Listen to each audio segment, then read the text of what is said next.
चलिए, ब्लड, और इसको हम लोग प्लाज्मा तक ले आए थे, और प्लाज्मा में हम लोग प्रोटीन पर चर्चा करेंगे। और इसमें बताए थे प्रोटीन 3 पार्ट में, यानी 3 तरह के प्रोटीन है। एक है एल्ब्यूमिन, एक है ग्लोब्यूलिन, और एक है फिब्रिनोजेन। ठीक है, खास बात क्या है, ये भी सॉल्युबल, ये भी सॉल्युबल, और ये भी सॉल्युबल प्रोटीन है। ठीक है, लेकिन तीनों के अपने अपने अलग अलग काम हैं। ये जो एल्बुमिन फ्रैक्शन है, इसका एक फंक्शन होता है to transport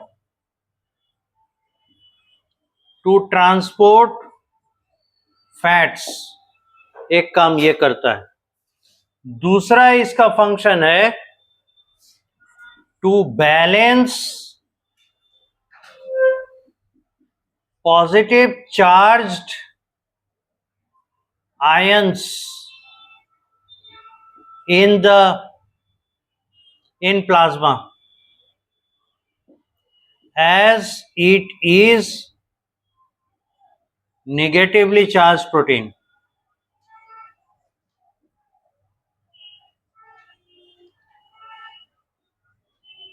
negatively charge protein. और तीसरा इसी से रिलेटेड है, ये मतलब चार्ज को जो बैलेंस करता है, इसी से रिलेटेड है कि it also stabilises osmotic pressure.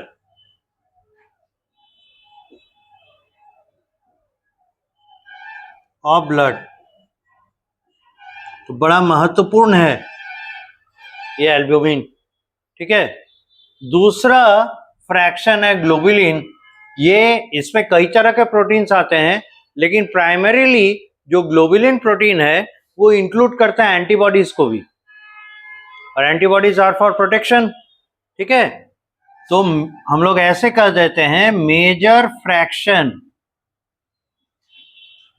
Fraction of the globulin protein serves as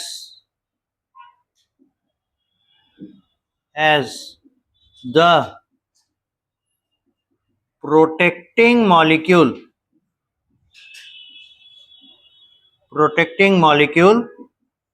antibody, या इसी का दूसरा नाम है इम्यूनोग्लोब्यूलिन,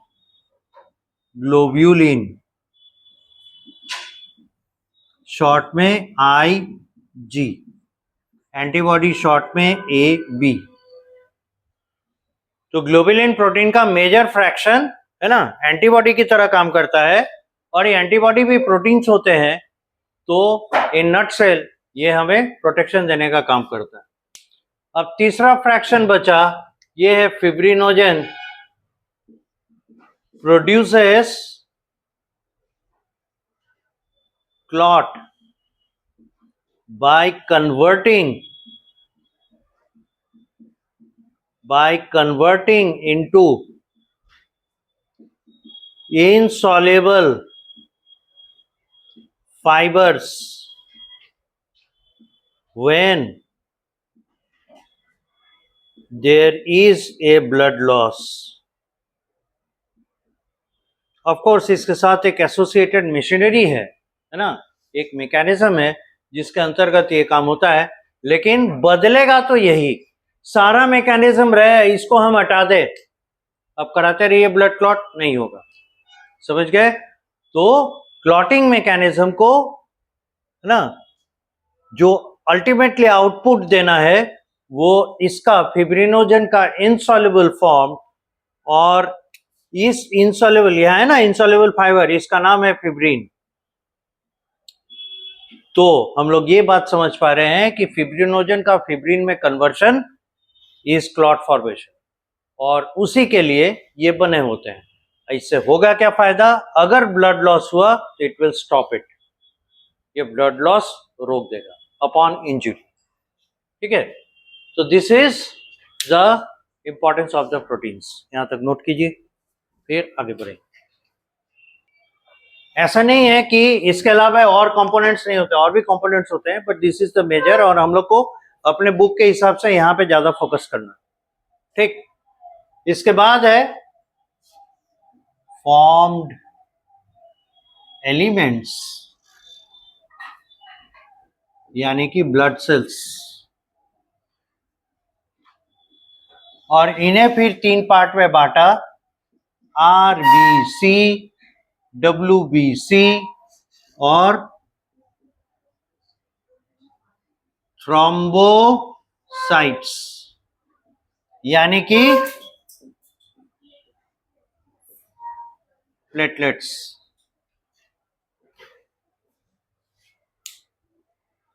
शेप,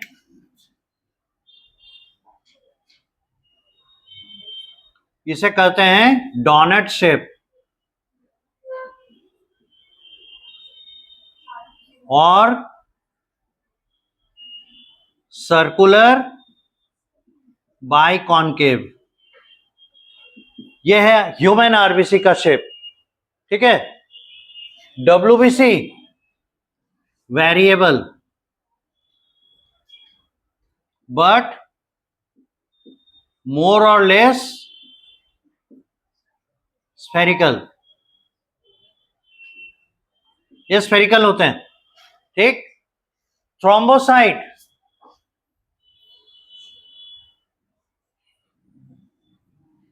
इर्रेगुलर, कोई डेफिनेट शेप इसका नहीं होता। अब कुछ और खास बातें,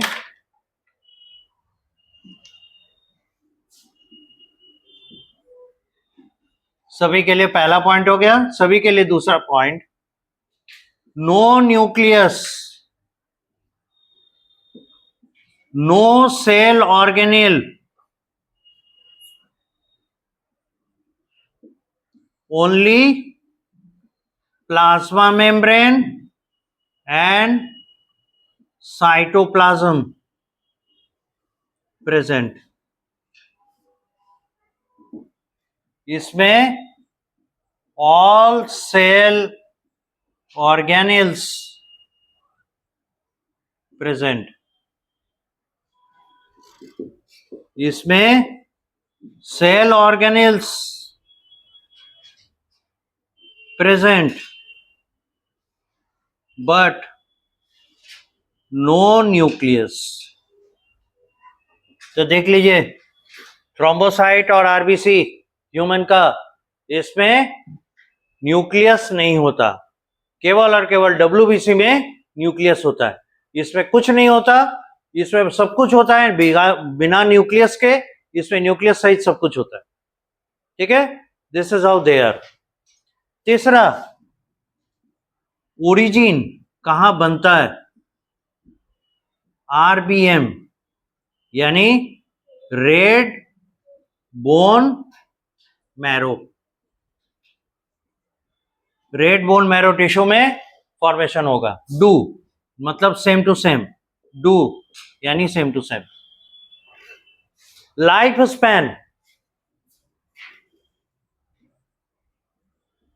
लाइफ स्पैन इसका होता है 120 डेज, आरबीसी का, WBC का 5 to 7 डेज, और प्लेटलेट का 3 to 5 डेज।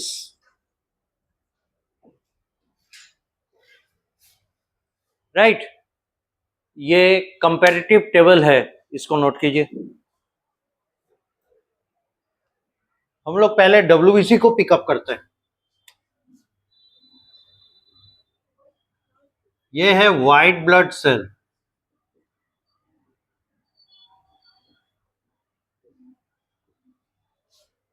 इसका मेजर फंक्शन होता है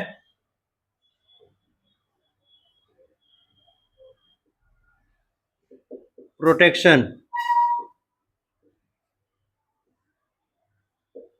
ये हमारा प्रोटेक्शन करता है, और यही हमारा इम्यून सिस्टम कंस्टिट्यूट भी करता है। इम्यून सिस्टम का बहुत इंपॉर्टेंट पार्ट है a very crucial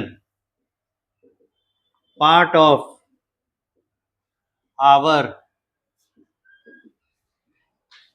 immune system. और मेडिकल साइंस में इसको हिमेटोलॉजी के अंतर्गत पढ़ते हैं, ब्लड साइंस। ओके, ये तो हम लोग फॉर्मली इसको इंट्रोड्यूस किए। वाइट ब्लड सेल हैं, क्या करने के लिए आए हैं, हमारी प्रोटेक्शन सुरक्षा के लिए हैं, ठीक है।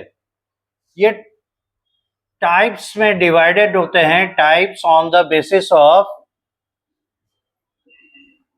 Basis of granular structures.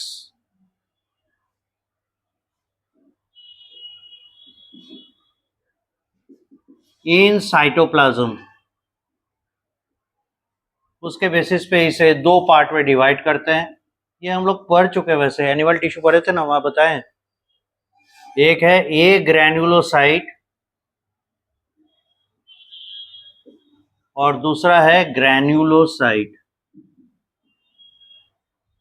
बहुत सिंपल है। ए मतलब एब्सेंट, ग्रैन्यूल दाने, साइट यानी सेल, ऐसा सेल जिसके साइटोप्लाज्म में ग्रैन्यूल्स एब्सेंट हो, और ए ग्रैन्युलोसाइट, ठीक है।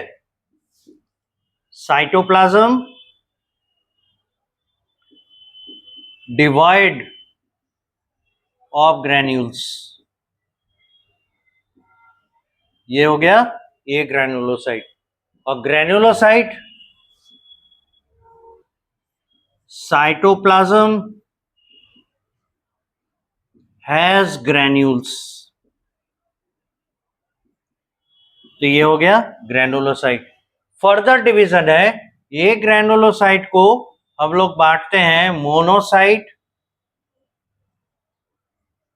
और लिम्फोसाइट, ठीक है। और ग्रैनुलोसाइट को बांटते हैं तीन में, neutrophil, eosinophil and basophil.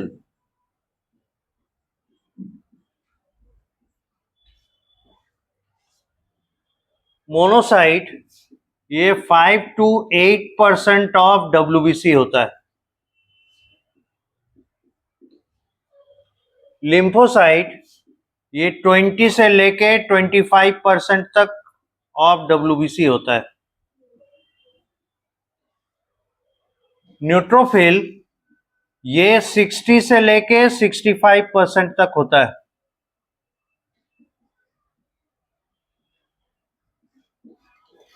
Eosinophil ये 2 to 3% ऑफ WBC होता है। और बेसोफिल ये 0 to 1% के बीच में होता है ऑफ WBC, यानी ये बहुत ही कम होता है, न के बराबर। और अगर किसी के ब्लड में बेसोफिल ज्यादा दिखाई दे रहे हैं, then there is definitely a problem. इन सबों में अगर WBC में, टोटल WBC काउंट में अगर बेसोफिल का बढ़ा हुआ लेवल हमें मिलता है, then this is definitely a point of concern. Most often देखा गया है, या तो ब्लड कैंसर के केस में या कालाजार के केस में बेसोफिल का लेवल बढ़ता हुआ, ठीक है।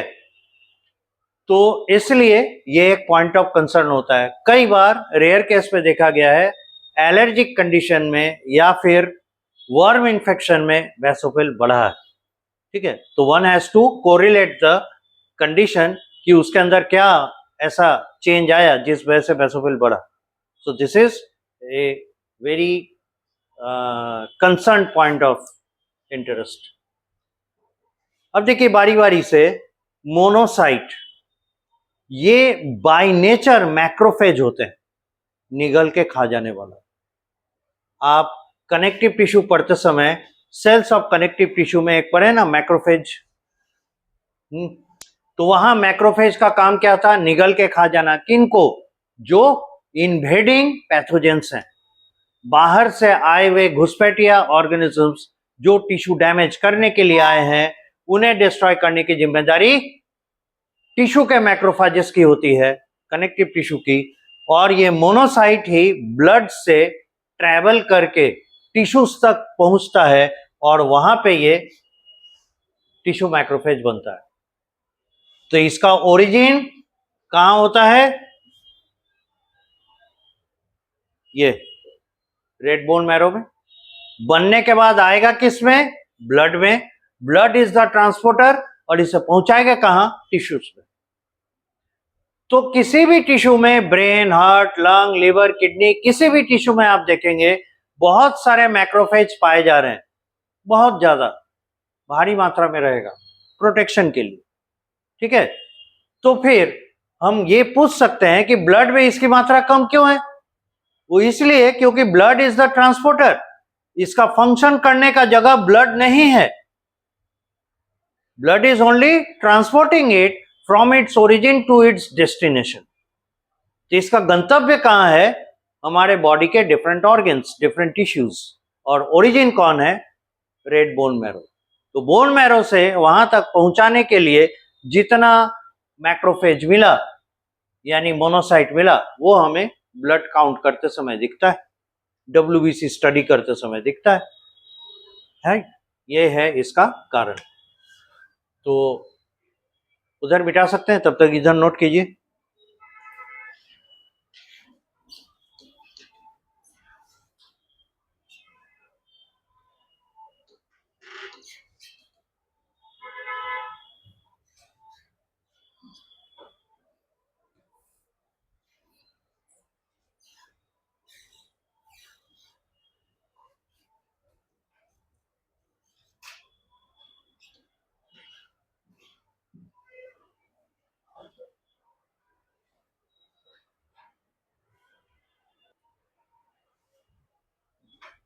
Monocyte.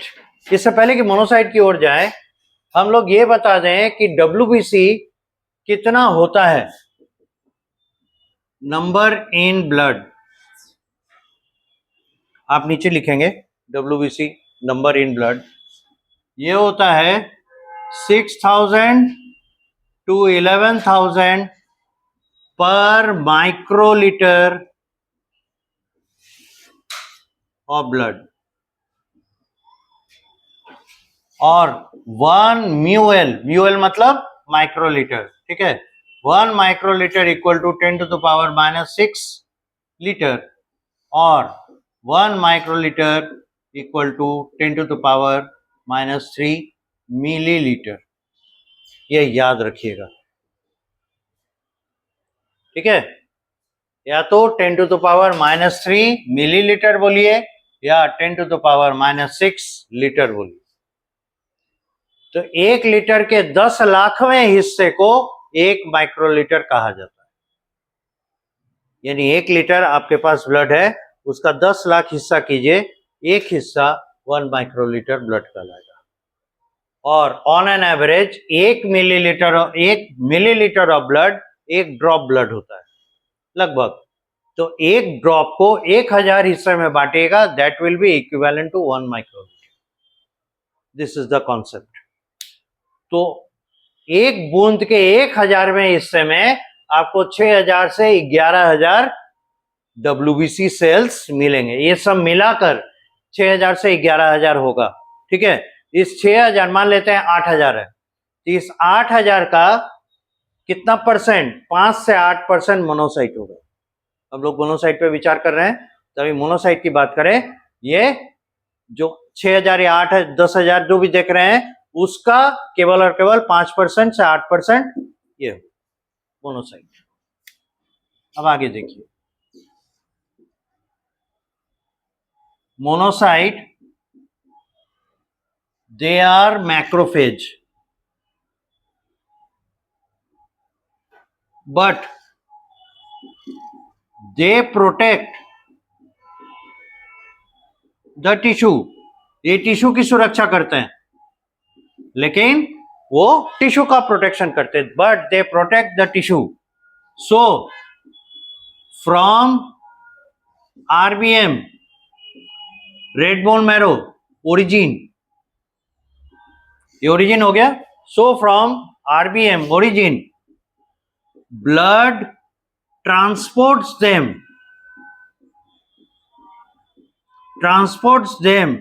to the tissues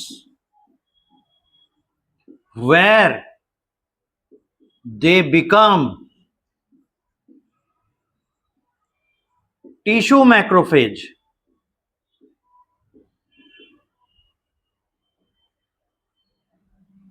and give protection to it. और वहां जाके टिश्यू का सुरक्षा करता है. And there it gives protection to it. ये है मोनोसाइट का काम. ठीक है. Large cell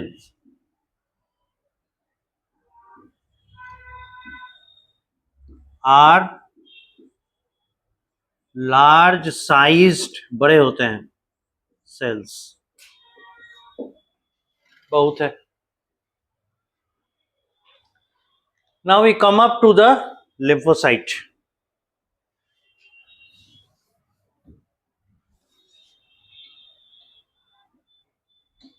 number in blood लिखे थे. मोनोसाइट हो गया. लिम्फोसाइट की तरफ आए.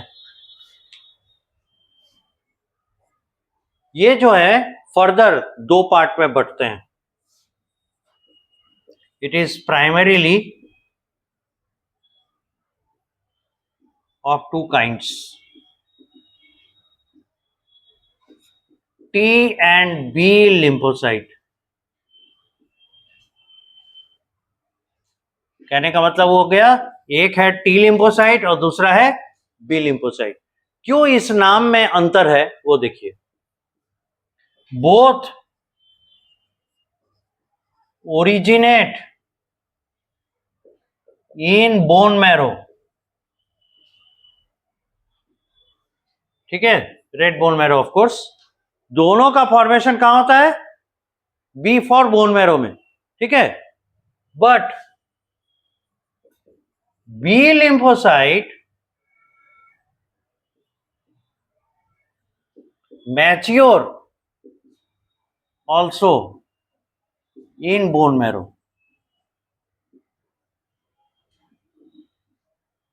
and so are named like this. और इसीलिए इस टी लिम्फोसाइट फ्रैक्शन का नाम बी लिम्फोसाइट पड़ा. ठीक है. क्योंकि बनते भी हैं, पनपते भी हैं बोन मैरो में और मैच्योर भी बोन मैरो में होते हैं. राइट. दूसरा पोर्शन है टी लिम्फोसाइट.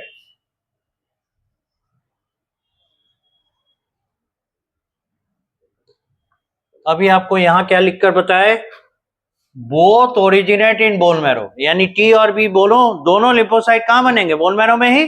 लेकिन डिफरेंस है, आफ्टर फॉर्मेशन दे माइग्रेट, चले जाते हैं. They migrate to the thymus where they mature. अब थाइमस क्या चीज है? A kind of gland with a lot of lymph nodes. वो है thymus. Present over the dorsal surface. Dorsal मतलब पीठ. Dorsal surface of heart. यह है थाइमस के बारे में जानकारी. राइट.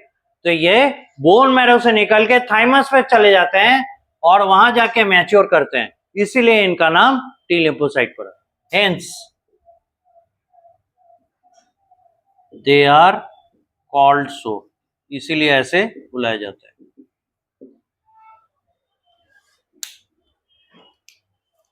यहां तक पूरा कीजिए. तब तक इधर जगह साफ करें।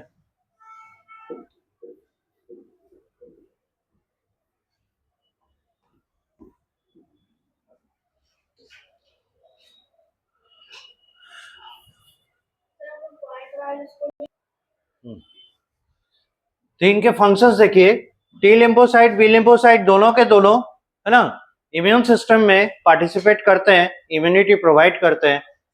टी लिम्फोसाइट ये क्या काम करता है,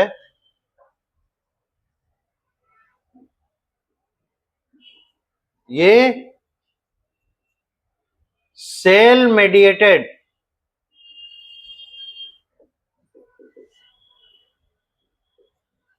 इम्यूनिटी प्रोवाइडर है।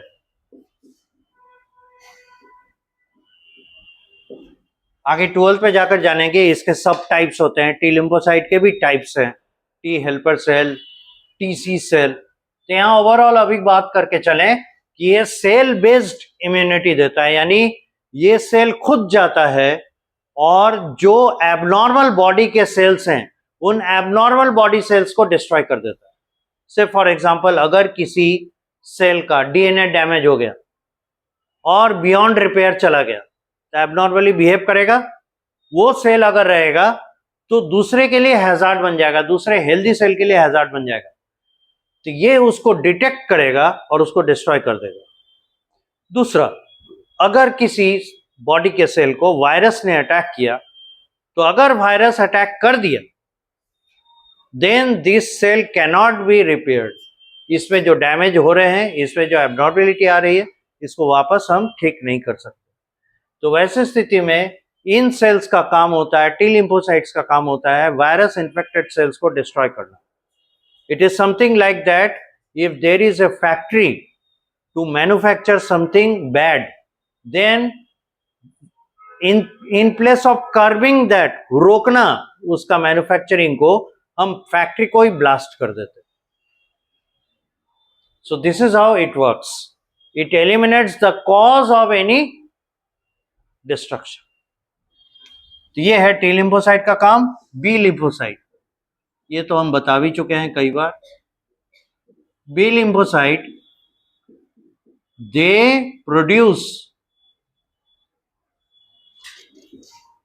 एंटीबॉडीज और इम्यूनोग्लोबुलिन्स। अभी अभी आप लिखे हैं, जो ग्लोबुलिन पोर्शन है, फ्रैक्शन है प्रोटीन का, प्लाज्मा का, उसे तैयार करने की जिम्मेदारी बी लिम्फोसाइट की, और इम्यूनोग्लोबुलिन या एंटीबॉडी के मदद से इन्फेक्टिंग एजेंट्स या फॉरेन पार्टिकल्स या टॉक्सिन्स, इनको डिस्ट्रॉय हम लोग करते हैं, और यही बी लिम्फोसाइट का contribution. So this is how the lymphocytes work. और मोनोसाइट लिम्फोसाइट मिलाकर हमारा ए ग्रैनुलोसाइट फ्रैक्शन पूरा हो। अब आते हैं ग्रैनुलोसाइट्स में।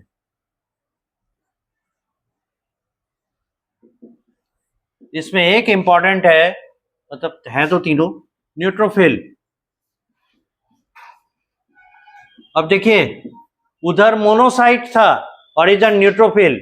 ये भी होता है मैक्रोफेज, निगल के चबाकर समाप्त कर देने वाला मैक्रोफेज, ठीक है।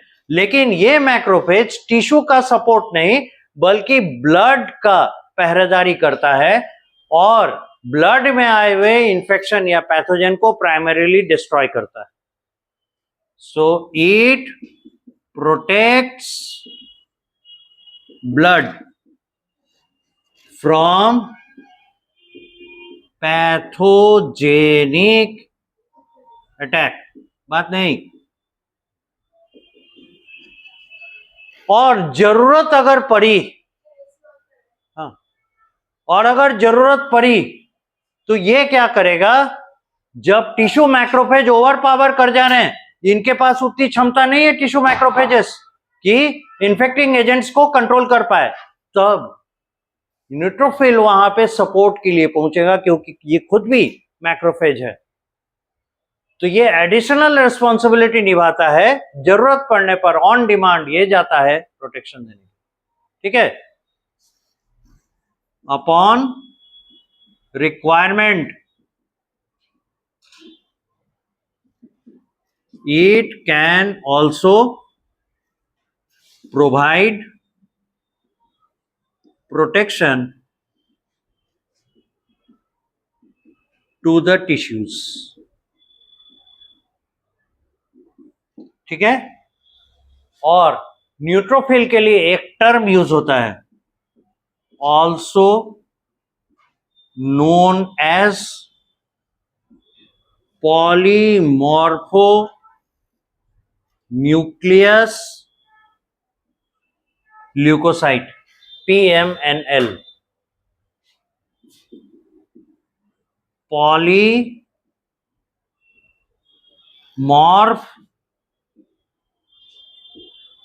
Nuclear leucocyte. और ल्यूको मतलब होता है व्हाइट, साइट मतलब होता है सेल, यानी व्हाइट ब्लड सेल। ये ऐसा व्हाइट ब्लड सेल है जिसका न्यूक्लियस पॉलीमॉर्फ अलग अलग शेप के हो सकते हैं, इसीलिए इसे PMNL कहते हैं, polymorpho nuclear leucocyte, not the lymphocyte. Lymphocyte नहीं बोलिएगा, ल्यूकोसाइट WBC है। This is the importance of neutrophil. बड़ा ही एग्रेसिव होता है और इसीलिए इसका परसेंटेज देख लीजिए, पूरे ब्लड में सबसे ज्यादा कौन है? Neutrophil. So it is the largest population of WBC। यही वजह है कि WBC का ये लार्जेस्ट पॉपुलेशन। तो ग्रैन्युलोसाइट में न्यूट्रोफिल हो गया, नोट कीजिए, तब तक इधर हम साफ करें।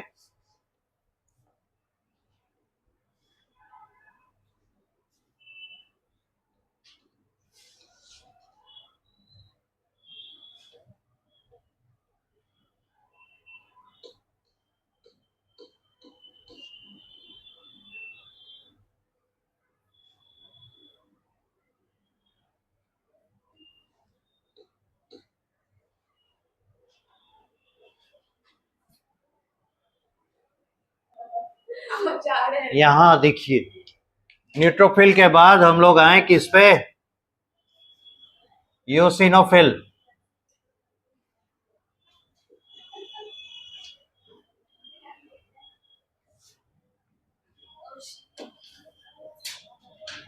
They have granules in their cytoplasm.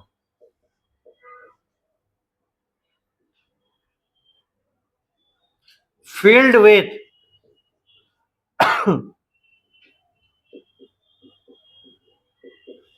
histamine, serotonin,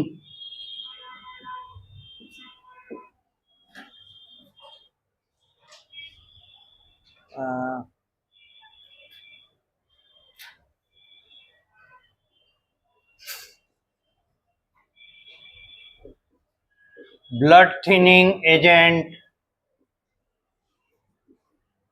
etc.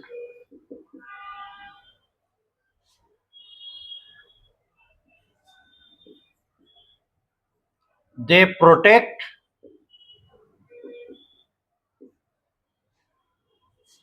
the body as well as cause allergic responses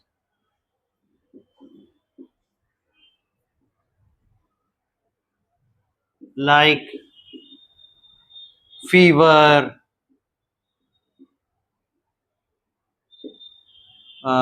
redness of skin, running nose, etc.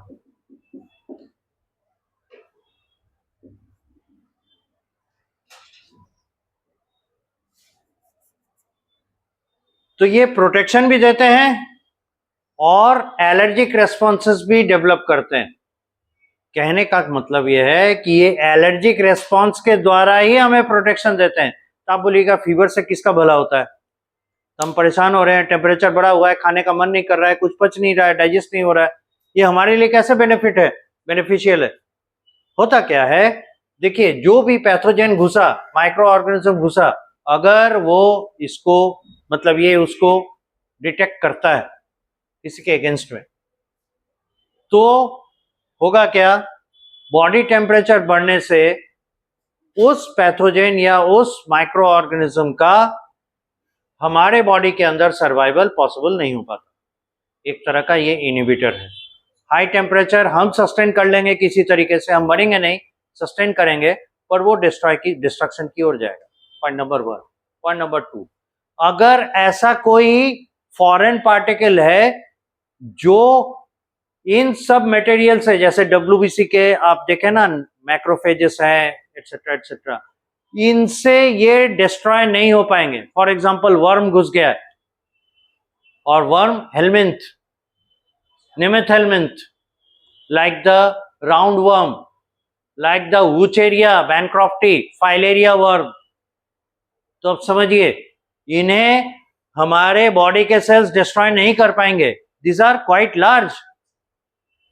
तो ये क्या करते हैं, इस तरह का जो केमिकल है, हिस्टामिन, सेरोटोनिन और भी बहुत सारे केमिकल्स हैं, ये सेल डिस्ट्रक्टिंग एजेंट हैं, ठीक है, साइटोटॉक्सिक एजेंट्स हैं। ये सारे केमिकल्स क्या करते हैं, उसके बॉडी वॉल को डिस्ट्रॉय कर देते हैं। सिंपल, बॉडी वॉल को डिस्ट्रॉय कर देते हैं। अब जब आप एनिमल किंगडम पढ़ रहे थे उस समय आप देखे होंगे रेस्पिरेशन के लिए इनके पास कोई सिस्टम है क्या? एस्केलमेंथस में रेस्पिरेटरी सिस्टम होता है? नहीं होता। तो ये बॉडी वॉल मेडिएटेड रेस्पिरेशन करते हैं। अगर बॉडी वॉल डिस्ट्रॉय हो जाएगा, सांस नहीं ले पाएगा, and the animal will die. So this is the mechanism it employs to kill out those worms which are quite large and cannot be destroyed by the macrophages and all. ठीक है? So this is how it helps, it works to protect us. दूसरा, कई बार ऐसा होता है जैसे particular season में बहुतों को छींक, खांसी, है ना, ब्रेथलेसनेस, इस तरह का होता है। रीजन, हवा में कुछ पॉलेंस उस पर्टिकुलर टाइम पे फैलते हैं, उनका वो ब्रीडिंग सीजन है, तो पॉलन ट्रांसफर हो रहा है हवा के द्वारा, है ना। अगर हम उससे सेंसिटिव हुए, हमारे नाक में अगर आ गया या बॉडी टच हुआ, तो हम उससे सेंसिटिव हो जाएंगे, और ये हमारे बॉडी में अगर आ गए, बॉडी के अंदर अगर आ गए, तो हम इन्हें एलिमिनेट नहीं कर पा रहे हैं, हम सेंसिटिव हैं ज्यादा, ठीक है। तो वैसे स्थिति में it will cause eosinophil to rise, eosinophil बढ़ेगा और वो एलर्जिक रेस्पॉन्स देकर इसको डिस्ट्रॉय करने की कोशिश करे, इसको एलिमिनेट करने की कोशिश करे, right. So this is how it produces allergic responses and give us protection, ठीक है। और एक खास बात, in the tissues mast cells are supposed to be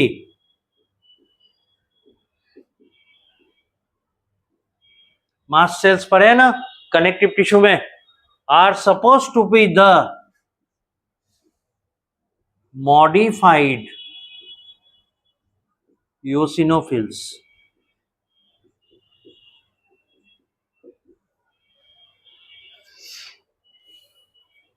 यहां तक नोट कीजिए।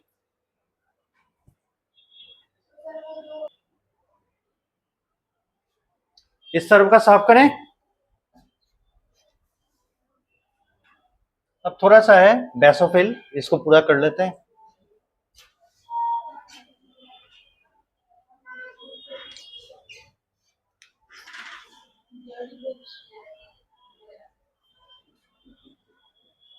Basophils,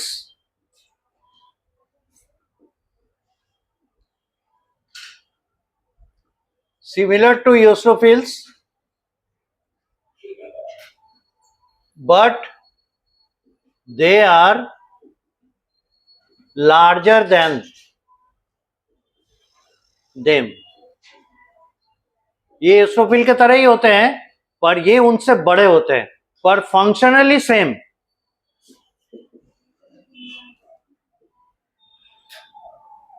functionally similar.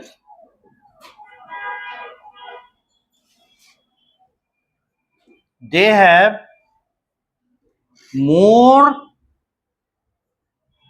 large granules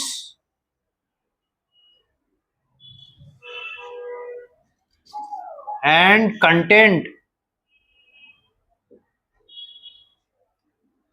तो यूस्नोफिल से बड़े ग्रैन्यूल होंगे तो यूस्नोफिल में जो कंटेंट पाया जा रहा है उससे ज्यादा कंटेंट इसमें होगा. Mostly basophil is seen in high percentage in leukaemia यानी ब्लड कैंसर,